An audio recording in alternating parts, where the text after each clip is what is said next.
Hi hello friends, இன்னைக்கு நம்ம இந்த வீடியோவில் நம்ம தனுஷ் அவருடைய டைரக்ஷனில் அவர் மட்டும் இல்லாமல் நம்ம நித்யா மேனன், அதுக்கப்புறமா நம்ம அருண் விஜய் இவங்க எல்லாருமே சேர்ந்து நடிச்சு இப்போதைக்கு ரிலீஸ் வெயிட் பண்ணிக்கிட்டு இருக்கிற இட்லி கடை படத்துடைய அப்டேட்டை பற்றி தான் பார்க்க போகிறோம்.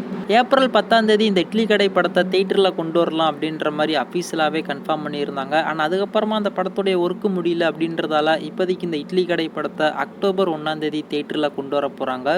நம்ம தனுஷ் அவரே இந்த படத்தை வந்து டைரக்ட் பண்ணி அவரே இந்த படத்தில் நடிக்கிறதால இந்த ஒரு படத்து மேலேயுமே ஒரு மிகப்பெரிய ஒரு எதிர்பார்ப்பு வந்து இருக்குது. அது மட்டும் இல்லாமல் நம்ம தனுஷ் அவருடைய டைரக்ஷனில் வெளிவந்த ஒவ்வொரு படங்களுமே ஒவ்வொரு ஜானரில் வந்து இருக்கும். இன்னும் சொல்லப்போனால் பவர் பாண்டி, ராயன், அடுத்து நீக், இந்த 3 படங்களுமே நம்ம தனுஷ் தான் டைரக்ட் பண்ணார் அப்படின்னு சொன்னால் நம்மளால் நம்பவே முடியாது. ஏன்னா 3 படங்களுமே ஒவ்வொரு விதமாக இருக்கும். இப்போ வரக்கூடிய இந்த இட்லி கடை படமும் அந்த மாதிரி தான் இருக்க போகுது. நல்ல ஒரு ஃபீல் குட்டான ஒரு ரூரல் ட்ராமா படமாக இந்த இட்லி கடை படம் வந்து இருக்கும் அப்படின்ற மாதிரி சொல்கிறாங்க. அதுலேயும் குறிப்பாக நம்ம அருண் விஜய் பாக்ஸிங்கில் இருக்கிற மாதிரியான போஸ்டர்ஸ் எல்லாம் ரீசெண்டாக வெளிவந்திருந்தது. அதையுமே நீங்கள் எல்லாரும் பார்த்துருப்பீங்க. ஸோ ரூரல் ட்ராமா ப்ளஸ் நல்ல ஒரு ஸ்போர்ட்ஸ் ட்ராமா படமாகவும் இந்த இட்லி கடை படம் வந்து இருக்கும் அப்படின்ற மாதிரி நான் எதிர்பார்க்குறேன். அது மட்டும் இல்லாமல் நம்ம தனுஷ், அடுத்து நம்ம நித்யா மேனன், இவங்க 2 பேருடைய பேரில் ஆல்ரெடி திருச்சி ட்ரம்பலம் ரிலீஸ் ஆகி ஒரு மிகப்பெரிய ஒரு ஹிட்டாக இருந்தது. இப்போ அதே பேரில் தான் இந்த ஒரு படத்துலையுமே நடிச்சிருக்காங்க.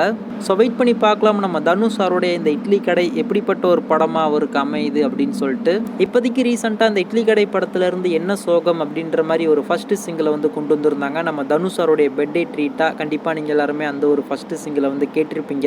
நல்ல ஒரு ரொமான்டிக் ட்ராக்காக அந்த ஒரு சாங்கை வந்து நம்ம ஜிவி பிரகாஷ் கம்போஸ் பண்ணியிருந்தாரு. எனக்குமே அந்த சாங் வந்து கேட்குறதுக்கு ரொம்பவுமே நல்லா இருந்தது. நம்ம தனுஷ் அவரே அந்த சாங்கை ரைட் பண்ணி பாடவும் செஞ்சுருக்காரு. நீங்களுமே அந்த சாங்கை கேட்டிருந்தா உங்களுக்கு எப்படி இருந்தது அப்படின்றத கமெண்டில் மென்ஷன் பண்ணுங்கள்.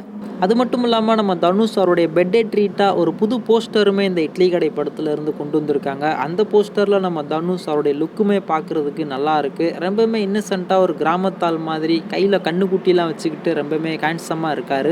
அதே மாதிரி இந்த படமும் நல்ல ஒரு ஃபீல் குட் மூவியாக இருந்தால் ரொம்பவுமே சூப்பராக இருக்கும். அடுத்து இந்த இட்லி கடை படத்துலேருந்து என்ன மாதிரியான அப்டேட்ஸ்லாம் வருது அப்படின்றத நம்ம வெயிட் பண்ணி பார்க்கலாம். நீங்களுமே இந்த இட்லி கடை படத்துக்கு எந்த அளவுக்கு ஈகராக வெயிட் பண்ணிக்கிட்டு இருக்கீங்க அப்படின்றத கீழே மறக்காமல் கமெண்ட் பண்ணுங்கள்.